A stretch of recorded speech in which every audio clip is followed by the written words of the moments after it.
everyone here. Firstly, on behalf of the Ting Temple, and in collaboration with the National University of Singapore, the Xiamen University Malaysia, and the Datong Academy, we are going to present you to this lecture entitled Mapping Temple Threads, Po San Ting Malacca, Heng San Ting Singapore, and Kapitan Chua Su Cheong.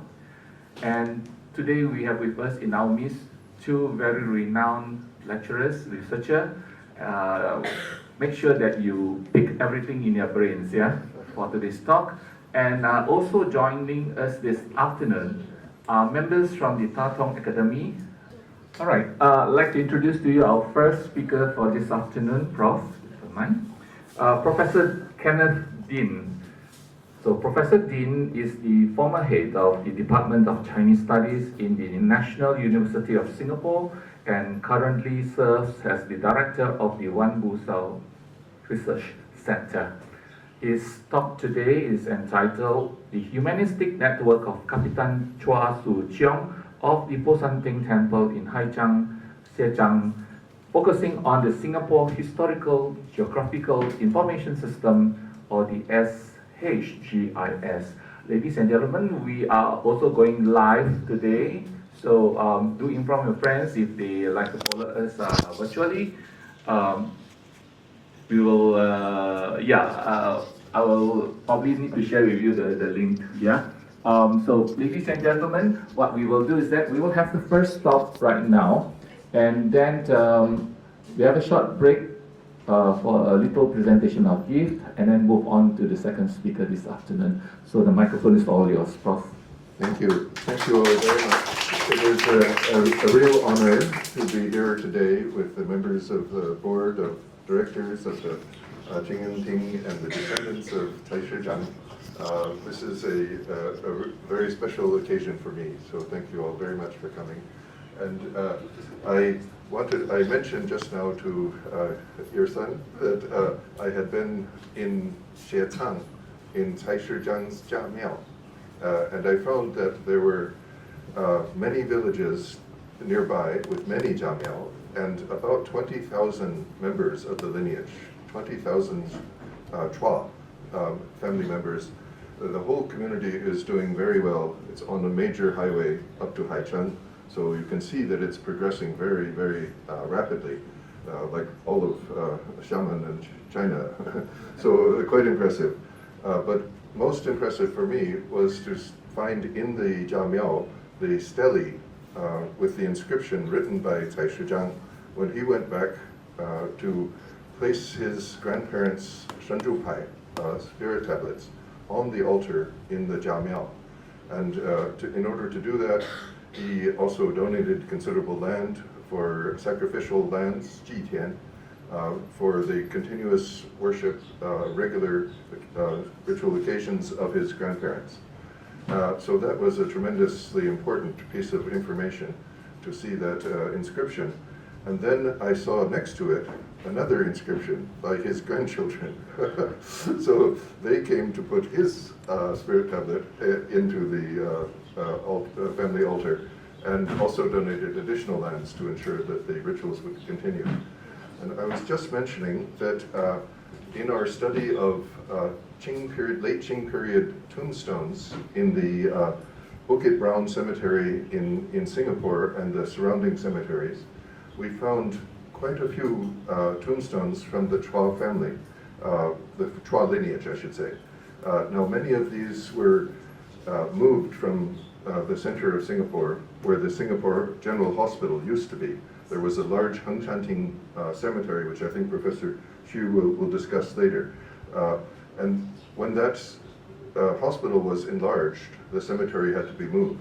So many of the tombs were moved to the Bukit Brown area in central Singapore. So we found some very beautiful tombstones, very elaborately carved, of members of the Tai family, Chua family, and also some that were very, very small, with very few descendants. So I think most of those were in the Daoguang period, so 1820 to 1840. So at that time, at the very founding of Singapore, there must have been a lot of people who came over from Xietang to Singapore all together. And many of them probably worked in the fields or in the Gambier plantations. It's hard to know exactly what they were doing, but there were different classes of people from the village, very clearly. And of course, the center of power of the Chua family was in Malacca at the Qingyunting. So that was an incredibly important family for the history of Malacca, for the history of Singapore, and for the whole region. They played an enormous role in opening up Baoshanting and the Sanbaoshan, which I visited yesterday, and so interesting to see the inscriptions there as well. So a tremendous legacy left to this community by this family. So really an honor to meet you all, and such a pleasure as well.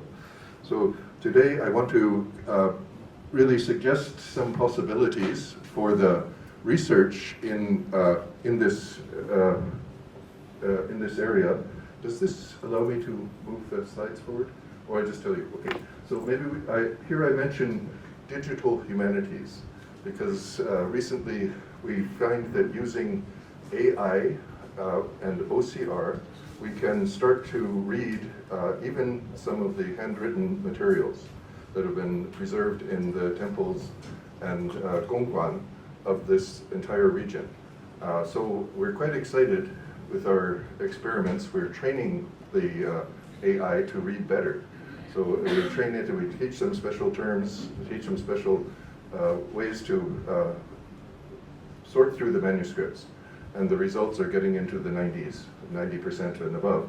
Then with a little bit of human effort, we can add in some small corrections, and then we have a totally searchable database based on those materials. So that is a very exciting development in recent years. So let me start by trying to explain how that works. Can we see the first slide? Okay, so these are the kinds of materials that we're very interested in. We're interested in all kinds of Beiwen, Mingke, and this is continuing in the tradition of Wolfgang Franke, who we just spoke about recently. I'll mention his work momentarily. But we also have found many Shouqiaoban, Huiyilu, of various types of boards of temples and associations, Zhangben, of all kinds, Zhangpu, Qiyue Wenshu, Gongsi Wenshu, Qiaopi, Shizi Wenxue, Juben, Gongshi and Taoist and Buddhist materials, and of course Zupu and Riji, Shuxin, all of these. Of course, Tekan are another very major source of materials for this region. We have now in the NUS Library, Southeast Asian Chinese collection, almost 2,000 Tekan from the region. So it's quite a substantial collection, very important to have it there.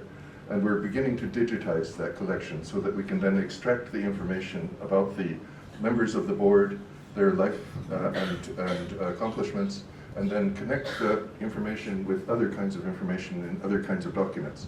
So we can see where those same members of the board show up on the stele inscriptions and in the business records of the temple or of their own companies. So can we see the next page? So this is, of course, the area of Fujian, and Xiamen and Haicang would be right here, where the Chua family came from. So this shows the dialects, the principal dialects being Minanhua, Hokkien-Wei, and then Chaozhou-Hua.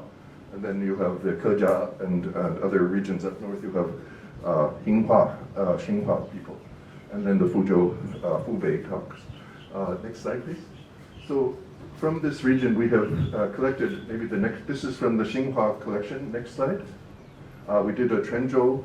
Also, we collected several volumes.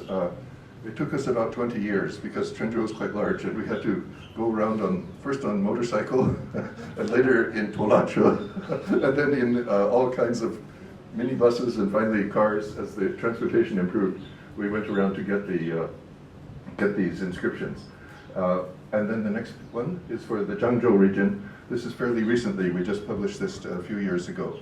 So these collections, this Zhangzhou one includes the Caishizhang materials from the Xietang temple.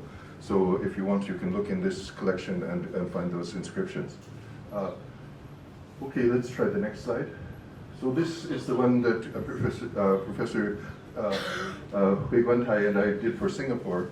We're planning, we have a second two volumes coming out next year for the period from 1911 to 2019.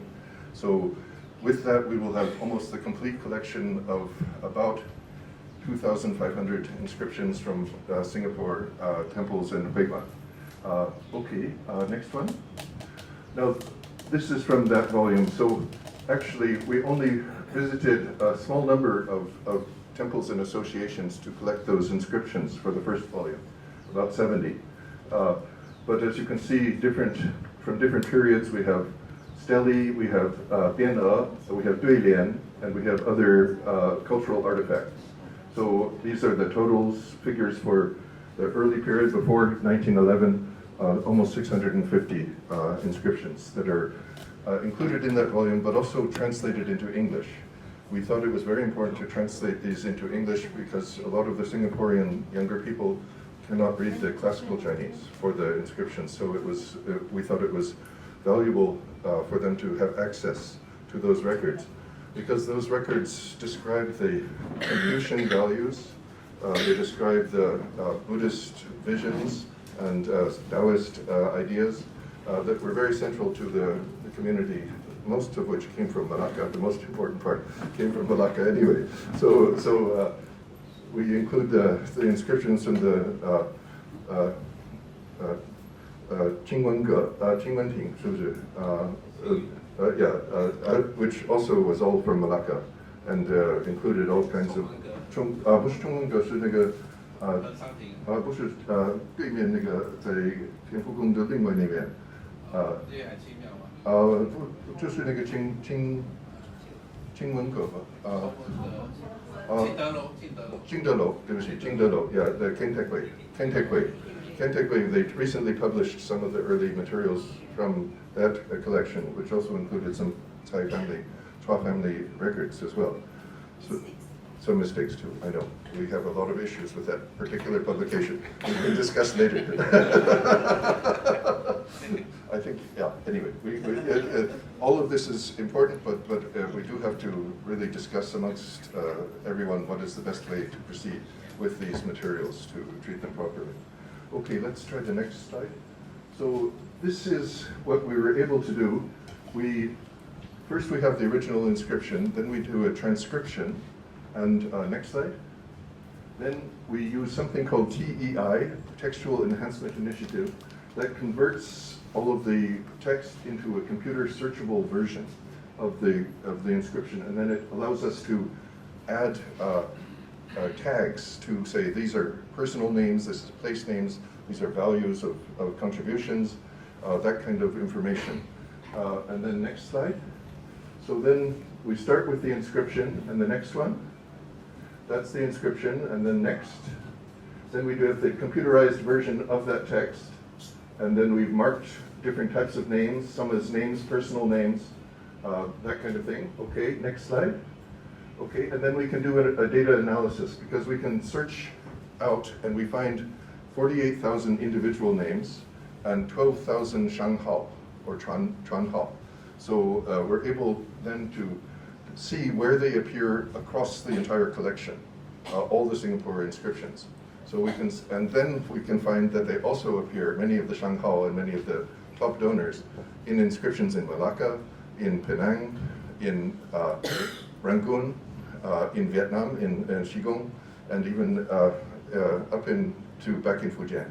So we can find an entire Southeast Asian network of similar leaders inscribing their names and their contributions on the key institutions of this community across this entire region. Those are mostly Huiguan and temples and Cetang and Buddhist monasteries. Okay, let's try the next slide.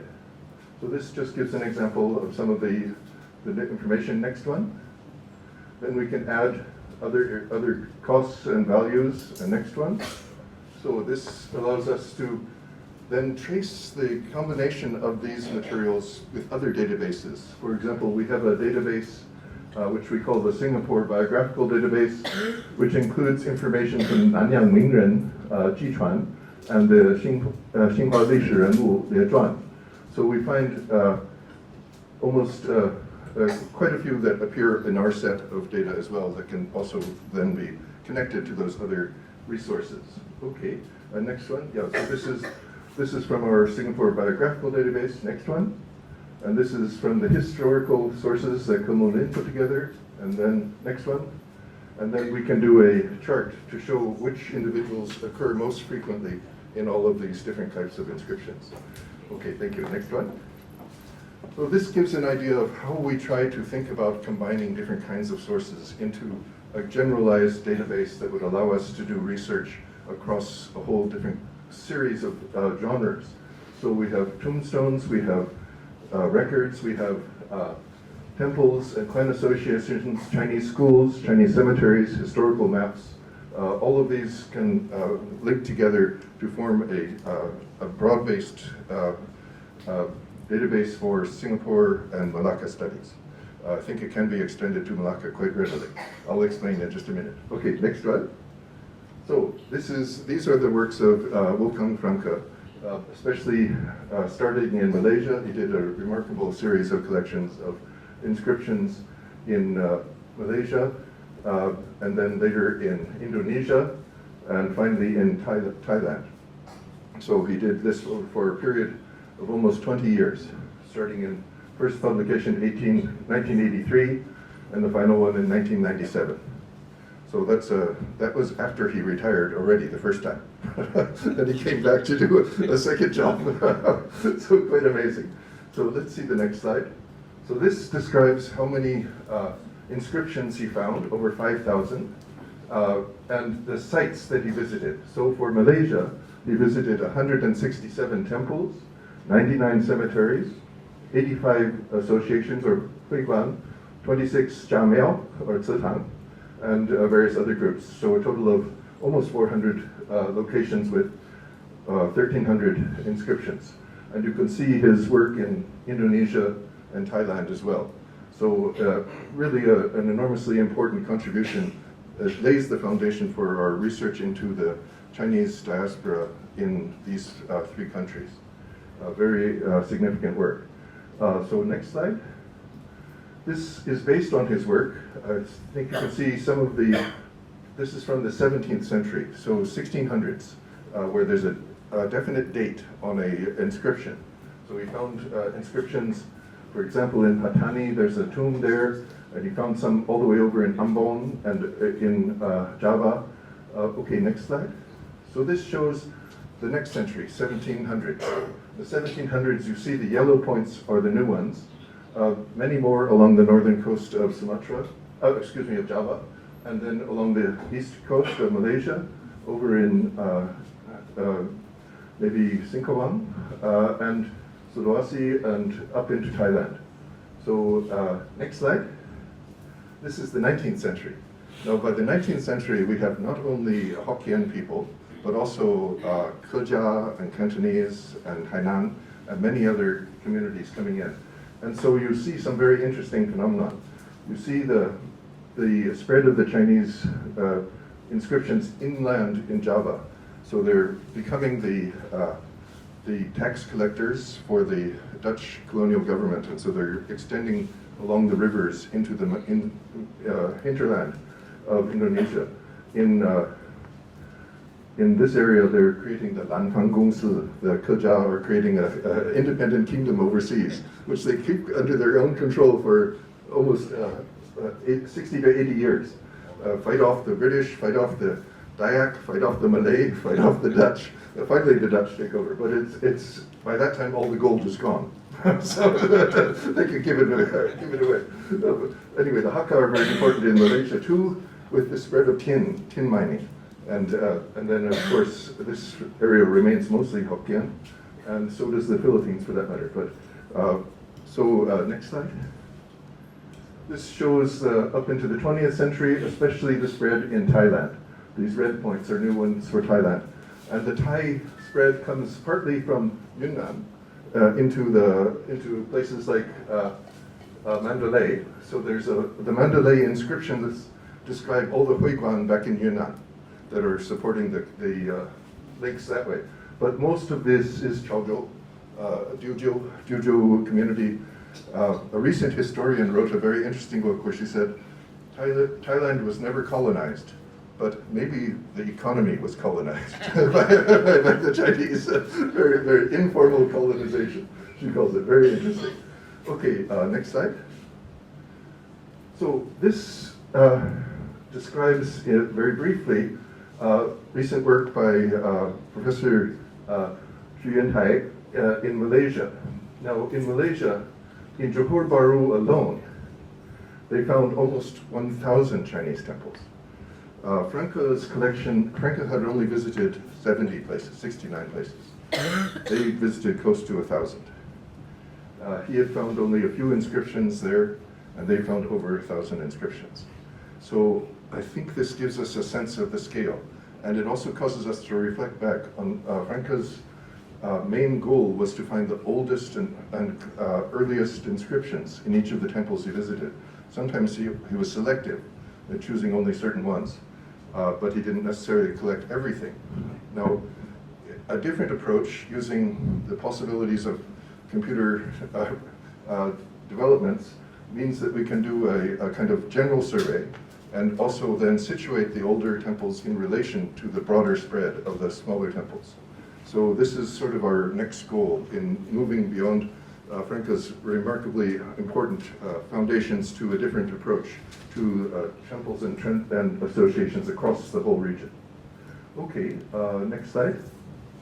This is a very nice watercolor of the Qingyunting by a local artist. And now I'm going to move into Franca's study of Qingyunting. So the next slide.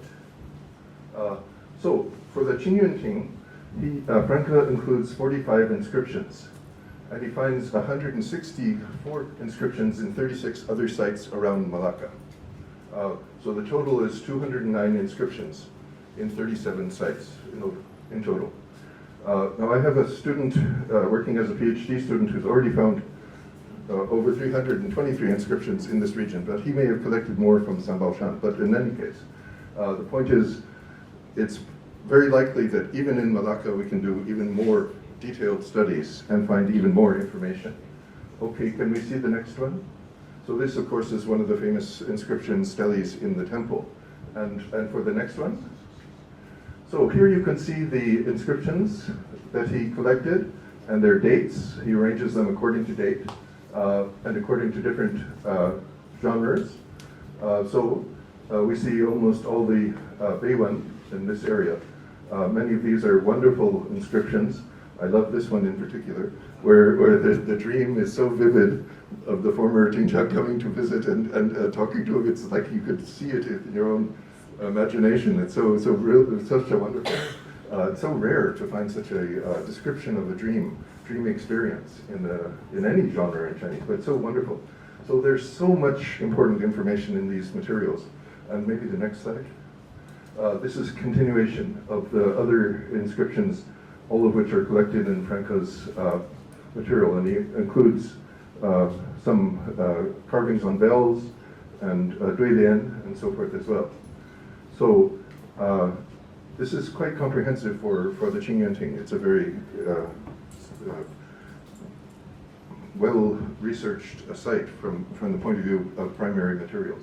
But if we go on to the next slide, we'll see for other parts, other places across Malacca, he's also collected quite a few of the early inscriptions. And so you see some from Guanyintang, from, should be Sanduomiao. Yeah, I was just there the other day looking at some of those. They claim a much earlier date, but anyway, sometimes we can't just use the inscriptions, we have to use other sources to get at the actual founding dates of some of these temples. Okay, next one. See, these are the remaining temples that he visited in the Malacca area, including some from Sambaoshan. But as we know, Professor Wang has done a more detailed study of the inscriptions on the Sambaoshan. Okay, next one. So a few more, all the way down to, yeah, all of these are still from Malacca. So this explains why he's covered so many different temples and sites. And finally, next slide, that's the end of the Malacca inscriptions. And then we go into some other, oh, this is still Malacca. I should still Malacca. Okay, next one. Okay, so finally, we get to Qingyunting itself. And Qingyunting has a remarkable collection of manuscripts describing its history, detailing its past, and we're very excited that some of these may soon be available for viewing in the new museum. Here you see a name, Chen Rodin. Okay, let's try the next slide. He also appears on this particular inscription in Franca's work because we've put Franca's materials through an OCR. So we can search for any name or place and find the correlations. Okay, how about the next one? So this collection is a okay, next page, next slide. So here you have Chen Mingzheng.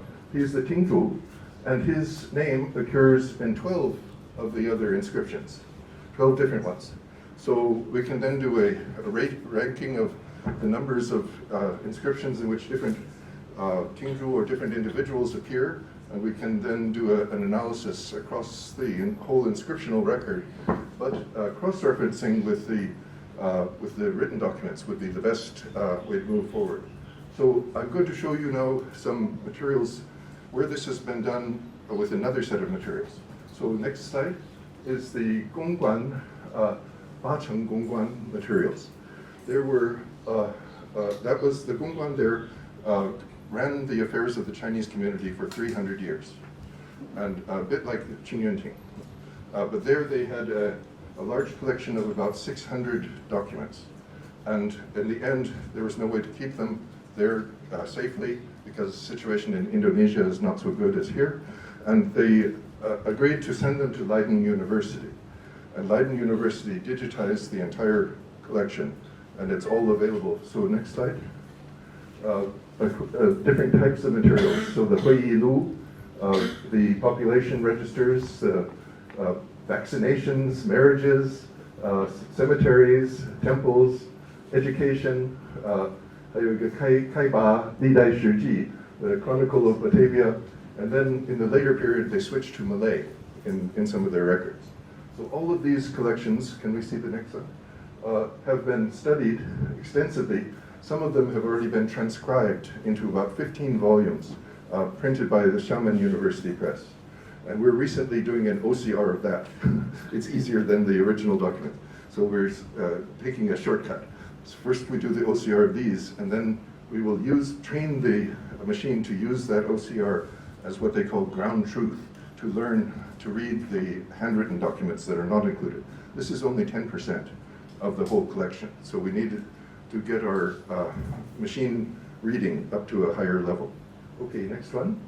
So this is what the originals look like when you when you just download. You can download the entire collection.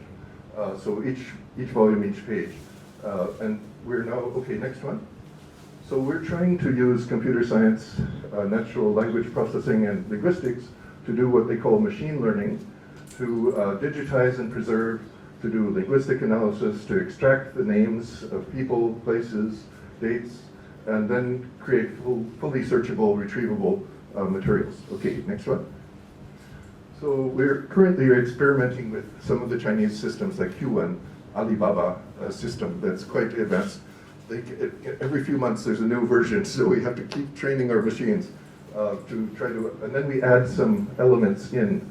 We've added some software to sort through the document. Okay, next one. So what we can do, at first we have a very low accuracy, but now we're getting it up to over 80, and we hope to get to 90 very soon. Okay, next one. So what we do is we select one line at a time and then give it an algorithm to tell in which order to read them. So here they have to read this first, then they have to read the top two first, left to right, and then left to right again. So the machine gets a little confused, but we have to, if you give it some basic instructions, it can do a really good job. Okay, next one. So for example, on this line, there are 1, 2-3 characters mistaken. But on our next page, we can, back again. We can go in along the side and we can make the corrections. We can enter in the corrections. We can see that that's a mistake, enter it in quickly, and then have a perfectly scanned text. Okay, next one. So our next step is to go beyond the Gongguan materials and to try to test on these kinds of zhangban. The zhangban are much more difficult because the Gongguan are written in very formal text, formal language, formal style, very good calligraphy, very clear. But the zhangban can be all kinds of ways of writing numbers and suzhou and things like that. They're very hard for the computer to read. But we're getting them to read them better. Okay, next one. So this collection has already produced a whole sub-literature in Chinese and Chinese diaspora studies. So this is the one by Lu Sei, was the professor who arranged for the movement of the archive to back to Leiden University. Okay, next one. And this is a book by him and a Chinese colleague in Chinese about what these sources can tell us about 18th century life in the Chinese community of Jakarta. Next one. Yeah, okay, next one. This is the Chinese Annals of Batavia. They wrote their own history of their own region, and it's translated and annotated in this volume. Okay, next one. This is a professor in NUS History Department who went through those materials and studied the marriage and divorce practices, because many of the Chinese married local ladies, local women, and then the local women had children. And then if the husband was not able to support the family, what was the decision of the council? Could the wife take the baby back to her mother's village and just raise them there? At first they said yes, later on they said no, because they said they have to be raised in the Chinese way. So it was interesting to see the change in the council over 300 years. You can actually see a very clear change. As it gets later on, they get more convinced of the importance of the Chinese traditions. So a very interesting study. Okay, next one. And this is the most recent one, just last year, about the terrible Chinese massacre in Batavia. So just one set of materials already produced. Okay, next one. 5 or 6 books and many, many articles. Many academic articles drawing on those materials. This is another professor in my department, Guo Huijian. Did a very good book, mostly based on the Badawiya Dangan, Gongguan Dangan. So she found that those, through very different periods of capitalism, from trading capital to plantation capital to finance capital, in all those phases, the basic institutions remain central for the Chinese community. So the temples, the associations, the family lineage halls continue to provide a basic continuity and an ability to self-regulate the community.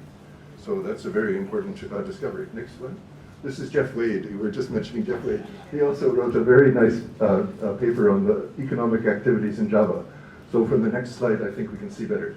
He's showing in those first few years what these Gongguan discussions are about. A lot are about money being owed to people. The problem is, if your boat goes from Jakarta back to China, it takes 6 months to get back, or a year. And what happens to the, you lent the person some money till you get it back when he comes back? Does he come back? What if he doesn't come back? So there's a lot of discussions of that kind of thing. And then family assets, of course, business disputes. But it's all very interesting. Sale of opium a little bit too. Fake opium, oh yeah. so quite fascinating. And it gives an insight into the value of these materials for understanding the economic and social history of the region. Okay, next one. This is a Zhernanzhai temple in Semarang, another couple ports over. And the next slide will show, Zhernanzhai, and they have hundreds of records there too. It turns out there was not just one Gongguan in Indonesia, there were 3 official ones. One in Semarang and one in Surabaya. So this one, next slide. This one is huge. We've already found over 20,000 pages of documents there. Next slide. 哦，这个没有全部翻出来，没关系。OK， 差不多就是这个样子。Many rolled up, so a lot of work has to be done to preserve the materials. But this is why I'm so delighted that the Qingyunting is already ahead of the game and already has done a lot of the important restoration. Okay, so next slide. So turning to Malacca, I personally feel that Malacca could be the basis of a whole new field of scholarship. This was done in the 50s, but a great collection written in the 50s. And then the next one, this was written fairly recently, 2008, also talking about comparing Malacca and Penang, and got a prize. And next one, and this one is one from your temple too, that describes the temple. But it's still not as rich a scholarship as for the Indonesian materials. And I think that if there's a way to move forward to digitize more of the materials and to make this available to the scholarly community, there will be a huge rise in interest, and a great many more essays and articles and books will come out. Okay, next one. So this is, of course, is Heron Street. You will all recognize, not so far away. Everyone's using a computer now. Nobody's reading the old Chinese materials.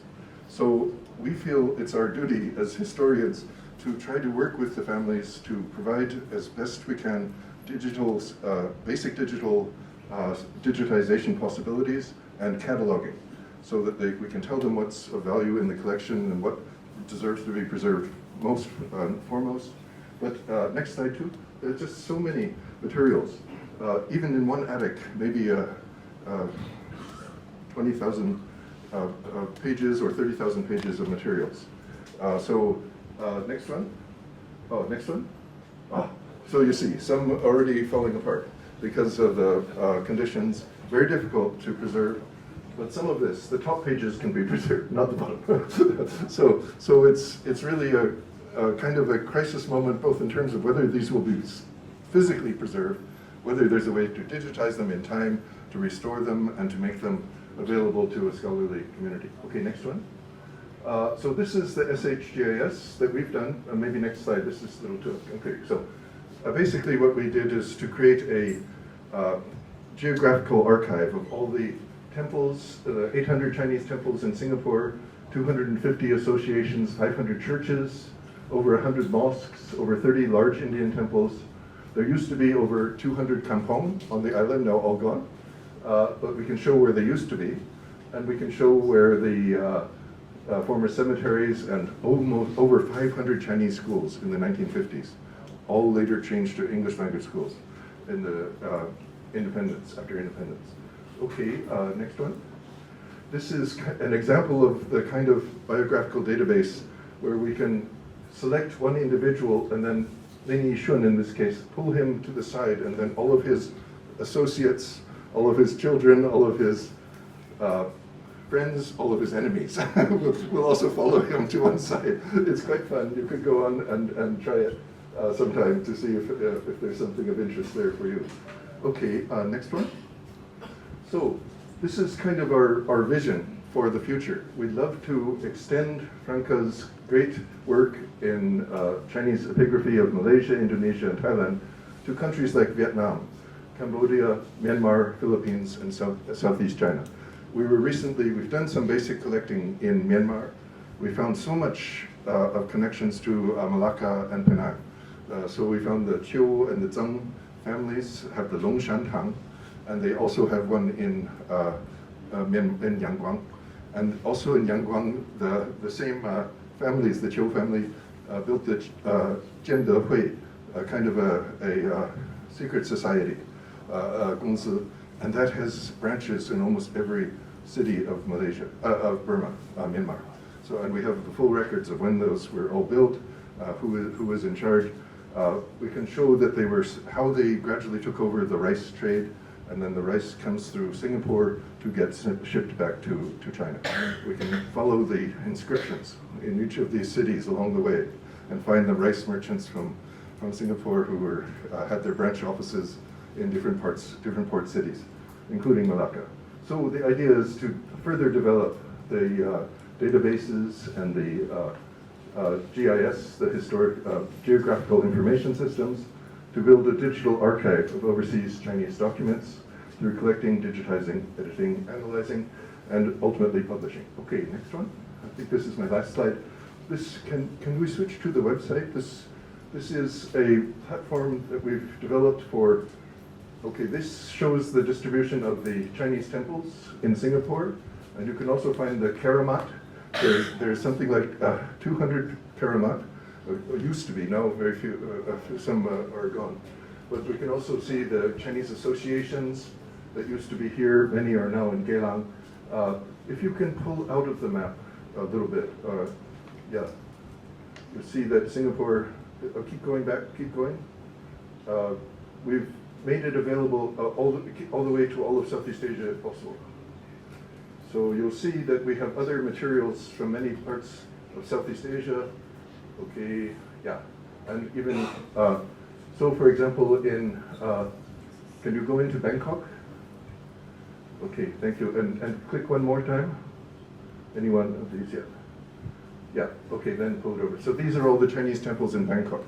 So just done in 6 months' time by a researcher who was based, visiting professor at NUS. He'd been in Thailand as a visiting professor, and he was able to use existing sources and government records, but also personal visits to fill in this kind of map of the Chinese temples of Bangkok.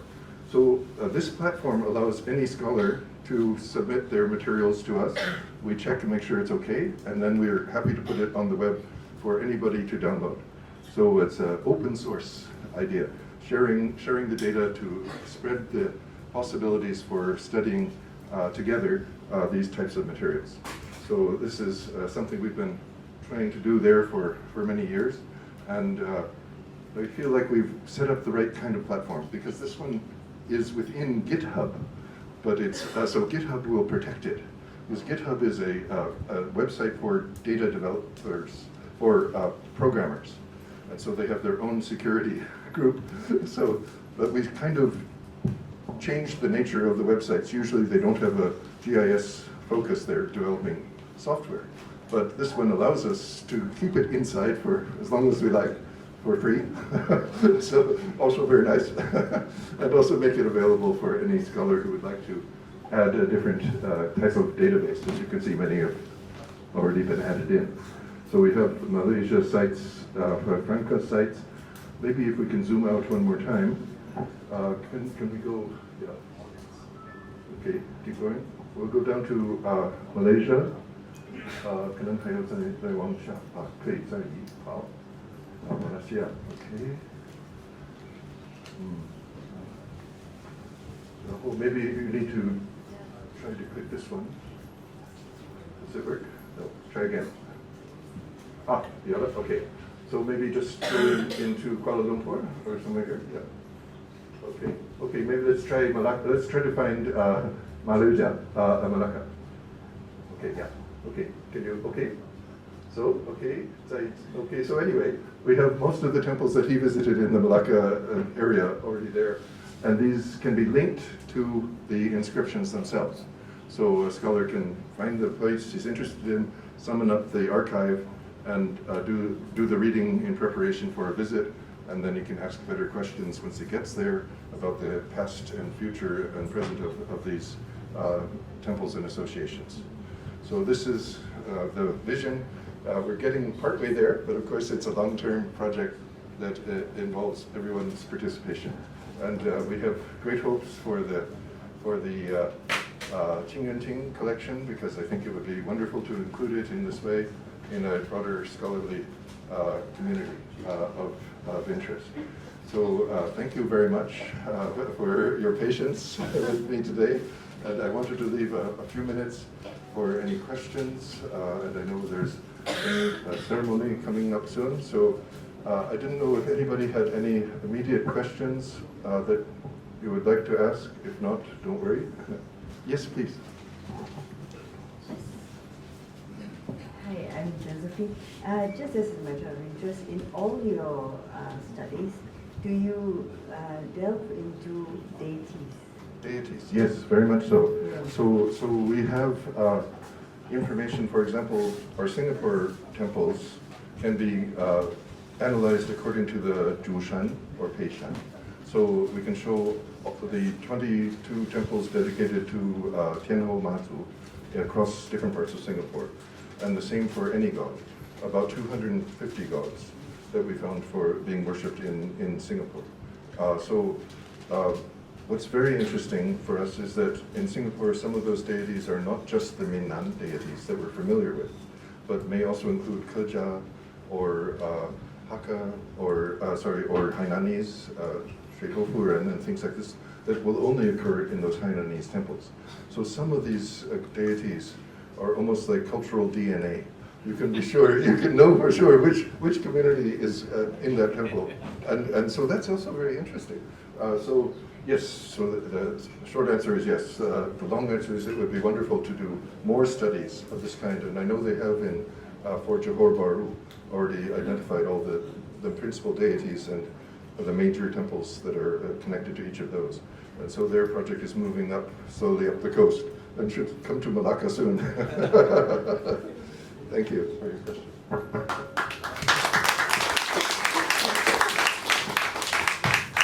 All right. Any more questions? Okay, if not, Prof, you don't mind hanging on there for a while. Let me invite all the standing committee of the Cheng Ting Temple to step forward. First of all, Chairman Mr. Lee Ling Chiao, followed by Deputy Chairman Mr. Chong Kim Ling, and also standing committee Mr. Ong Siu Bing.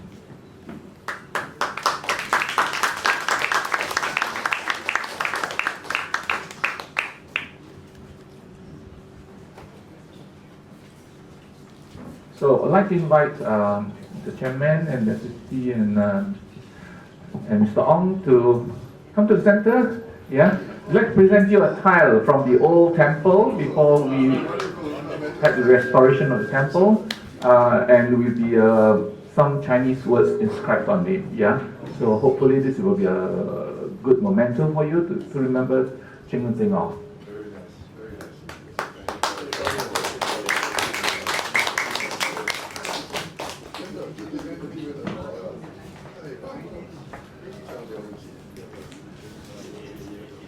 This tile was salvaged from the rooftop of the old temple.